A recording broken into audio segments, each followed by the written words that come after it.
Oggi ti mostro come creare dei segnaposti pasquali facili da fare con la pasta di zucchero. Io ho trovato la pasta di zucchero già pronta che ho comprato al supermercato. La puoi trovare anche tu nel reparto dove vendono tutti i preparati per i dolci. Se ti piacciono tutorial come questo, ti consiglio di iscriverti adesso al mio canale cliccando su iscriviti e sulla campanella per non perderti nessuno dei prossimi video. Ora passiamo al tutorial. Continua a guardare.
Se ti piacciono tutorial come questo, ti ricordo che puoi iscriverti adesso al mio canale cliccando su iscriviti e sulla campanella per non perderti nessuno dei prossimi video. Hai visto com'è facile preparare dei segnaposti per Pasqua con la pasta di zucchero? Tu avevi mai provato a utilizzarla?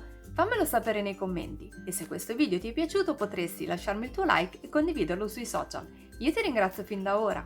Noi ci vediamo alla prossima. Ciao! Oggi ti mostro come creare dei segnaposti pasquali a forma di campana. Oggi ti mostro come creare dei segnaposti pasquali. Io ho utilizzato, io ho usato della pasta di zucchero già pronta. Se ti piacciono tutorial come questo, ti ricordo dei semplici. Hai visto com'è facile preparare dei semplici? Hai visto com'è facile preparare?